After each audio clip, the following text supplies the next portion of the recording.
大家好，我现在在河南洛阳。经常网上有这样一句话嘛，或者我们平时也可以听到：见树不见村，见村呢不见人。就平时如果走到一个村落的话，听到有人说话，但是找不到人在哪里。其实人呢就在我们说的底下，这个就是地坑院。陕西也有，包括那个河南的三门峡有。今天我们也就来看一个地下窑洞、地下坑院。我们现在看到这里呢是一片黄土，在这个黄土下面呢，其实就有好几座窑洞。这里的窑洞呢就非常奇特。平时我们看到的房子啊，建房子也好，窑洞也好，都是一人一家，就说独栋。但是今天我们看到这个地方的窑洞呢，是9个窑洞连接在一起，就是户户相通，就跟地下民工一样的。就在我旁边这里，它这个地方呢叫做9连洞。我们现在就走下去看一下，就跟我们说的走地宫的感觉一样的。这里就是入口，9连洞，5湖汇聚成福地，9洞相连。开洞天，这个顶部啊，到这个下面可以算起来大概有7、8米高吧。所以这个窑洞呢，其实是在底下很深的位置呢。其实我们常说有些可能地宫啊，可能在底下的话，也就大概这个数目。那这个地方是不是有点像我们说的地宫的那个穴呢？这是开玩笑啊。现在我们就进入第一家窑洞看一下，这里好多都锁了，看看能不能进去啊。这个也是一个门。这个是我们在陕西啊，能够看到礼泉呢，就是那个门神啊。我从湖北过来，特别来这里看一下。湖北，对，100多年，这些窑洞都100多年啊，那也挺珍贵的了。这些的，我看这些窑洞都挺大的啊，都挺大的。这都是院子，一个院子啊。像以前这样的窑洞啊，就一家有多少个窑洞啊？就是假如说你像。这里是一个院子，然后一家有几个窑洞啊？这院哎，过去都是10个窑洞，一家有10多个啊？10个窑洞，因为它这全部哎，塌了，洞塌了。啊，塌了以后，时间太长了。这里边是过去起大去了。我们南方人嘛，南方人基本是没有看过这个啊，没看过。对，没有看过这种窑洞。其实南方的房子都是普遍的。建的是那种，就是像外面那种现在建的房子嘛。现在你也知道，现在建的都是这种房子。平房。对，以前是木房，后面建的房。这种窑洞呢，因为南方没有这种环境嘛，下雨多肯定就搞不了这种。站着看看窑洞。对，我们进去看一下。没事啊。走入其中的一个院子看一下。这个来看看，他那个叫我们来里面看一下。这个窑洞的内部空间，这个以前这里啊应该是厨房吧。厨房这种，现在是堆放的杂货。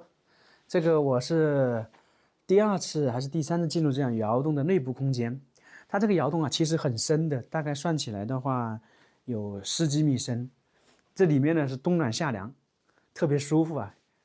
叔，你现在就住在那边是吧？啊，住在那边是吧？啊，我在过洞啊，在过洞是吧？现在住在窑洞这边的人不多吧？哇，这养蜜蜂这个挺好的。这个蜜蜂挺好的。哎呀，今年这天气老赖呀，天气老坏呀。天气不好是太热了还是？天气不好，蒙密。啊，没下雨是吧？啊。这个养的蜜蜂好像不咬人哦。这些牌子啊，这是蜂窝啊。啊，这个哦，这是蜂窝。你手机可以拍个照。嗯。啊，那个不一样长，这个是蜂王啊，蜂窝啊。看到没有？看到了那个长。这个吗？长的。对，就那个长的，对。它每个都有蜂王吗？还是怎么说？就一箱一只。一位老奶奶带我们去看一下。以前月生产的100多口人呢。有100多口人是吧？100多口。啊，这个地下室相通。啊，您住在这边是吧？啊，这个是现在住了人的地方，这看起来就院子就比较整齐了，院子很大啊。这个都有点像我们说别墅了，这个其实也可以算作别墅了。冬暖夏凉。对，冬暖夏凉。1、2、3、4、5、6。啊，6户，要个南方也是6户。6户，一般都6户。一共都16户。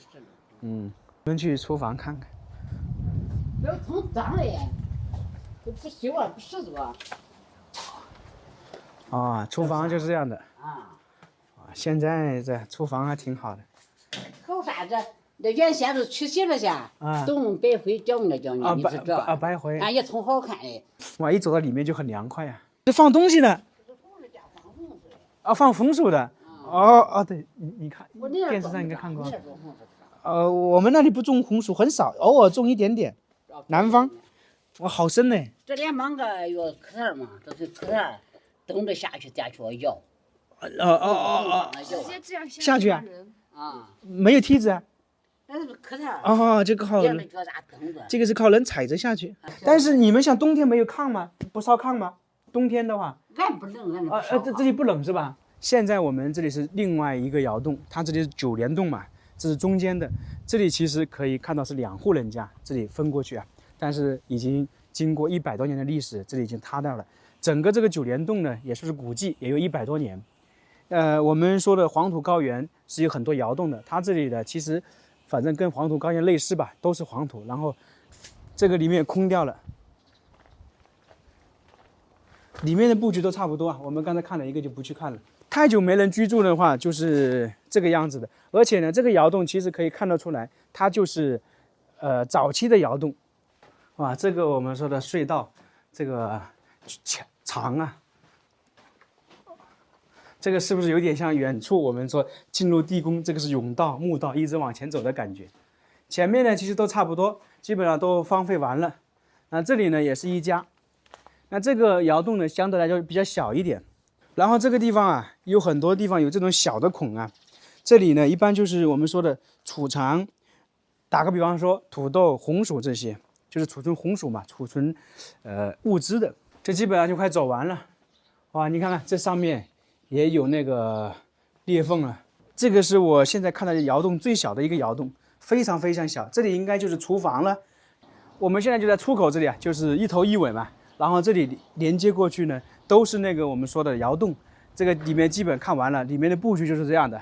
这边尾部，然后比较窄一点，然后最开始的那个地坑院呢就比较大一点。我们现在往回走一下，刚才那位老爷爷说啊，70多岁，他们夫妻在养蜜蜂，他们说这个地方当年呢，70%的时候都是这种房子，也就是当年这个村落啊都是地下窑洞，就跟我们说的那个陕北一样的。现在呢，我们就站在这个窑洞的正上方，这里是一块平的，你看还有车。